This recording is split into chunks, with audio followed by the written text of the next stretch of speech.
All right, so geopolitics.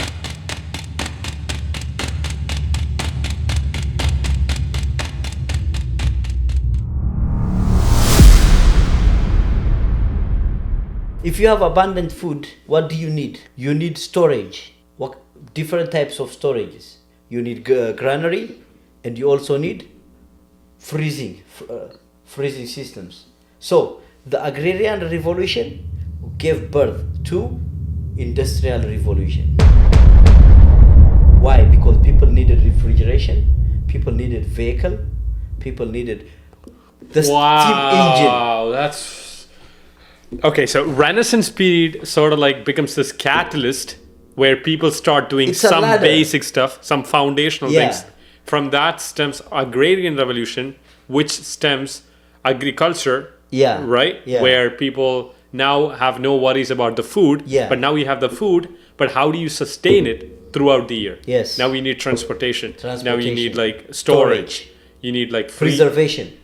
Wow. That's one. That's amazing.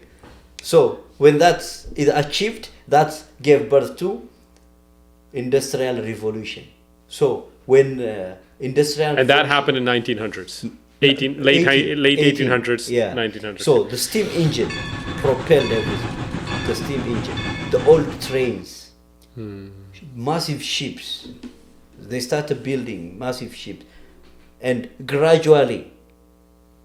So in a way, if you look at it, even in 1700s, the world is like an open, free market. It is. Which is. Like there might be small percentage of people who are outcast, who are not aligned with where the whole world is going, but most of the people are aligned. In England, this is what they did. The agrarian revolution succeeded because they adopted capitalism, free market.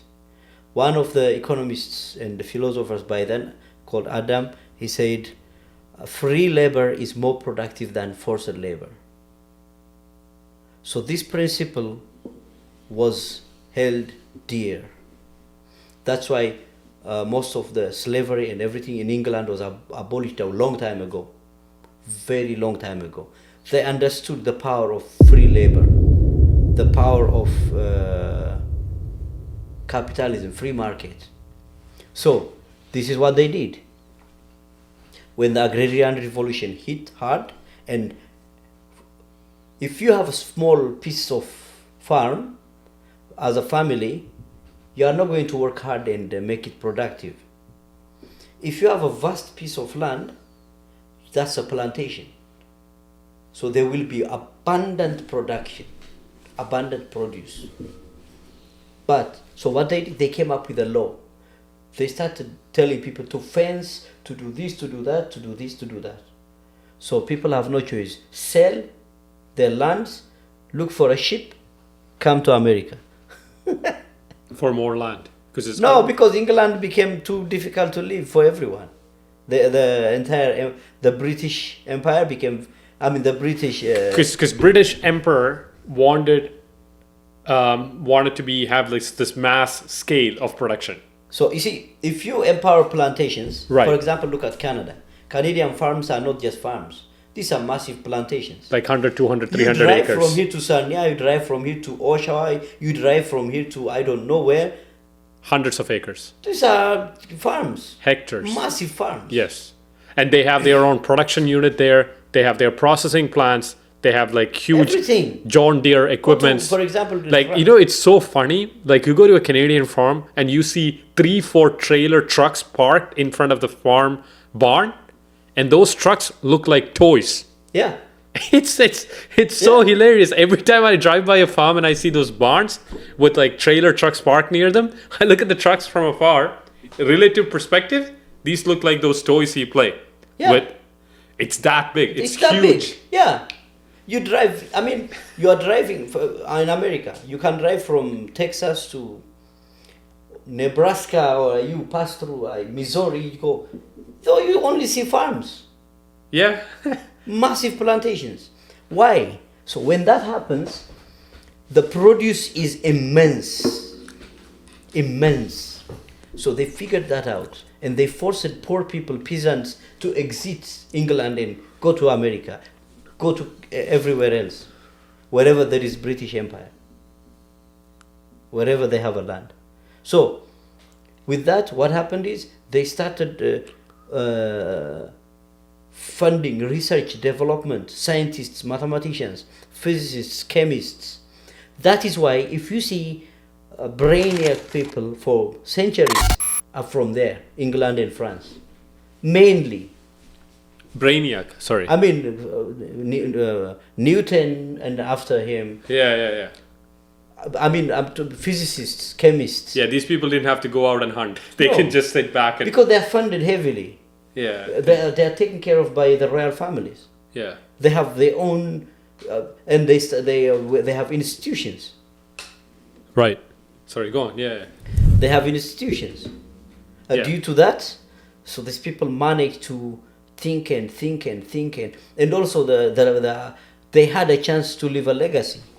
Today, I look at the Navier-Stokes equations, and I wonder how could they think something? How could they think something like this at that time? This is 200 years ago. Those equations, people don't understand them today. Interesting. And then so right after that, it's after agrarian, it's the Industrial Revolution. So that's when Albert Einstein, people like that, 1800s. Yeah, the Albert Einstein and the group came during the... Then you have all these huge capitalists in America. It has a name. They call them... now we can look at generations now.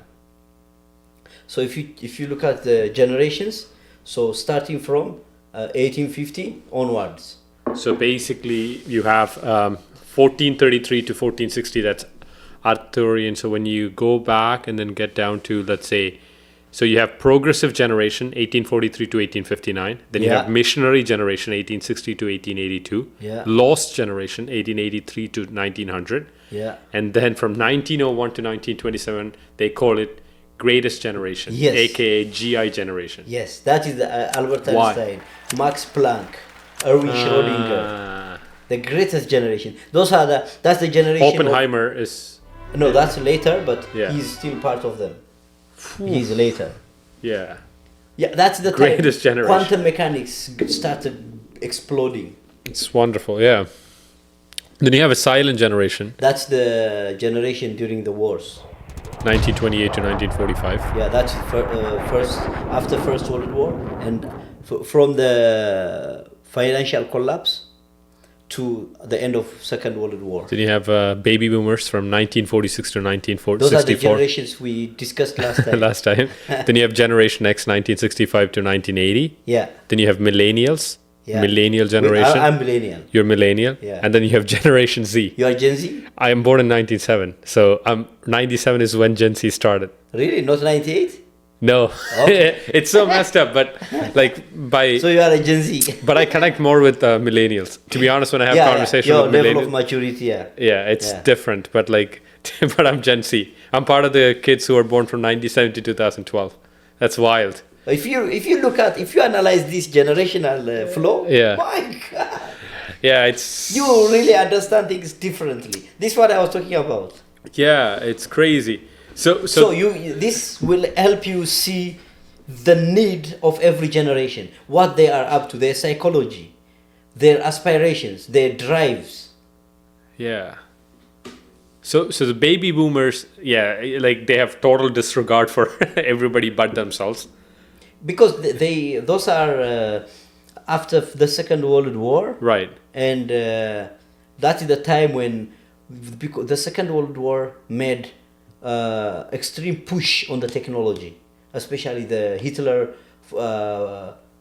funded scientists and engineers so heavily to come up with new things, and the war efforts aided the emergence of new industries. Innovation went so high because of even Hitler was part of greatest generation then. I wouldn't put him there. No, I'm not saying. Oh no! What he did, he forced the world to think hard. Yeah, he did. According to him, he was a catalyst for many things. Yeah, Extremely, he was a real catalyst. Yeah. He started space technology. Who do you think became the head of NASA? The first head of NASA? A Nazi guy. That's a Nazi guy who was the head of because they wanted to make rockets and space shuttles. In all ways, like from the sounds of it, if you were to deeply analyze it, it almost seems like USA is the new Roman emperor. It is. There's no doubt about it. It is.